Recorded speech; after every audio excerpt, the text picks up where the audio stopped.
Gracias a Dios por sus vidas, buenos días. Ahora sí, formalmente iniciamos nuestro tiempo devocional esta mañana. Es una bendición muy grande el que tengamos estos tiempos en los que podamos compartir, en los que podamos estar juntos, a pesar de la distancia, a pesar de los tiempos en los cuales no tenemos la posibilidad de mirarnos y darnos un abrazo, pero a través de este canal que Dios ha dispuesto para nosotros, un canal que por cierto mucha gente pues no le gustaba, le tenían miedito, o sea, no es tan simple cambiar el paradigma.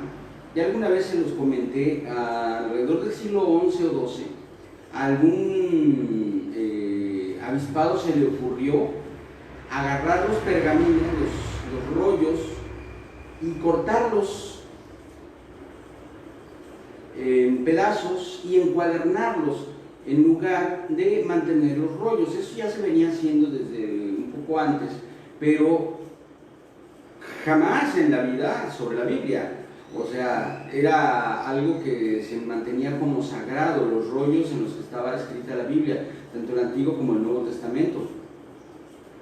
Y cuando comenzó a encuadernarse, mucha gente se puso al brinco porque decían, no, es que la palabra de Dios habla de rollos. Esa es la palabra usada en la Biblia para hablar de los libros, habla de rollos porque así es como se hacía antes.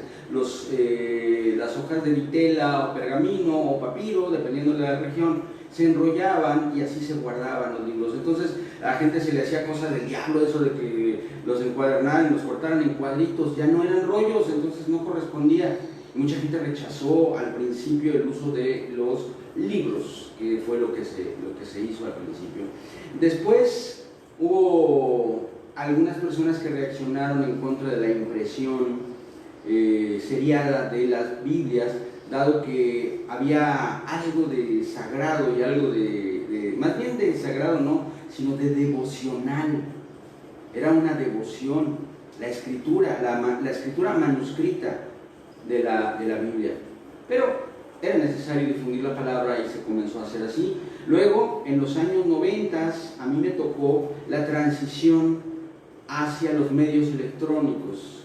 Y he recibido, incluso hoy en día todavía hay personas que abiertamente se niegan a que se puedan utilizar las Biblias electrónicas. Dicen que esto, es decir, el objeto físico que es el libro, es lo que tiene autoridad, porque el libro la Biblia es un libro. Bueno, la palabra Biblia más bien quiere decir libros, pero no, yo creo que la autoridad está en la palabra de Dios y Dios ha dispuesto de los medios. Hoy no solamente tenemos medios electrónicos para tener y mantener la escritura, sino que también tenemos medios electrónicos para establecer contacto entre nosotros. Por supuesto, esto nos suple a la congregación local, esto nos suple algo que es fundamental y que yo quiero que usted tenga presente. Ninguno de los actos sacramentales se pueden impartir en remoto, salvo, como ocurrió en el caso del libro de los Hechos, porque sea imposible. El libro de los Hechos nos cuenta que en un momento en el que era imposible llevar a los apóstoles a los enfermos, entonces los apóstoles oraban sobre las prendas que les eran llevadas y los enfermos sanaban. Pero fue un caso excepcional. En realidad, la palabra de Dios nos instruye a que a los enfermos se les unja y oremos por ellos. Y quiero entrar en tema el día de hoy al respecto. Le voy a leer un texto que se encuentra en la carta del apóstol Santiago. Voy a leer a partir del capítulo 5, verso 13, Santiago 5, y voy a leer hasta el 16, del 13 al 16. Fíjese lo que dice la palabra, y esto es algo que hoy nos impacta. Dice: ¿sufre alguien entre ustedes? Que haga oración. ¿Está alguien alegre? Que cante alabanzas. ¿Está alguien entre ustedes enfermo? Que llame a los ancianos de la iglesia y que ellos oren por él, ungiéndolo con aceite en el nombre del Señor. La oración de fe sanará al enfermo y el Señor lo levantará. Si ha cometido pecados, le les serán perdonados. Por tanto, confiésense sus pecados unos a otros y oren unos por otros para que sean sanados. La oración eficaz del justo puede lograr mucho. Amén. Tenemos algunos amigos, algunas personas amadas que están enfermos o que tienen enfermos entre sus familias de muchas cosas, no me estoy refiriendo necesariamente a COVID, aunque también, pero tenemos una percepción en este momento más clara, estoy hablando de nuestra percepción, tenemos una percepción más clara de nuestras necesidades en esta situación. No es que antes no tuviéramos la misma necesidad, pero no la percibíamos.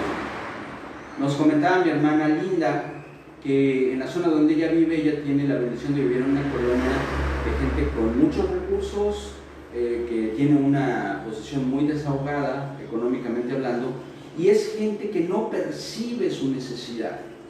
Es gente que difícilmente se puede uno acercar y compartirle del Señor, y aquí es donde se cumple la palabra que dice de parte de Jesús que a un rico le cuesta más trabajo entrar al reino de los cielos. Es más fácil que un camello pase por una puertita en las puertas de Jerusalén para las personas, para que entraran por la noche. Eran unas puertas en forma de aguja que estaban diseñadas precisamente para que no pudieran entrar los animales con carga, porque si no, no pagaban impuestos. Los animales con carga debían entrar por la puerta principal. Entonces se construyeron en el muro puertas llamadas agujas, que eran pequeñas y eran muy angostas de arriba. Usted conoce a los camellos, que son gordos y grandes de arriba. Entonces, para que un camello pudiera entrar a la ciudad por una aguja, el camello tenía que ser entrenado para entrar postrado, arrastrándose. Era una locura. Sin embargo, había algunos que lo hacían. Y el Señor comentaba de la gente rica. Es más fácil que un camello entre por el ojo de una aguja, o sea, por una de esas puertas para personas que están todavía quedan algunas en la ciudad antigua de Jerusalén, en los vestigios que quedan de los muros, a que entre un rico al reino de los cielos. Pero es por eso, hermano, no porque tenga algo de malo ser rico o porque la riqueza es una maldición, nada de eso, nada de eso. Pero sí es más difícil que percibamos nuestra necesidad. Pero hoy, las circunstancias que están rodeándonos a nosotros como personas, como seres humanos, en esta circunstancia de la pandemia y de la cuarentena y demás, nos hacen más sensibles a la necesidad. Y eso, en medio de la crisis, es una oportunidad de bendecir y de ser bendecidos, de mirarnos a nosotros mismos y encontrar en nosotros qué es lo que realmente requerimos y qué es lo que realmente necesitamos. Mira, hay grupitos que están negando a rajatabla como pueden que esto exista, que la enfermedad que en este momento está ocupándonos a todos y manteniéndonos encerraditos exista. Es una verdadera lata. Pero es verdad, existe la enfermedad. La palabra de Dios nos dice que el Señor es nuestro sanador. Hay incluso grupos pseudo-religiosos que dicen que la enfermedad no existe, que la enfermedad es mental, que los virus y las bacterias son una mentira. No, sí existen, pero existe un Dios todopoderoso, sanador, que está sobre todas las cosas y que nos ha prometido, no que no haya valle de sombra de muerte, pero que si hay valle de sombra de muerte, Él va a estar con nosotros y lo vamos a atravesar sin ser tocados. Bendito sea el nombre del Señor por ello.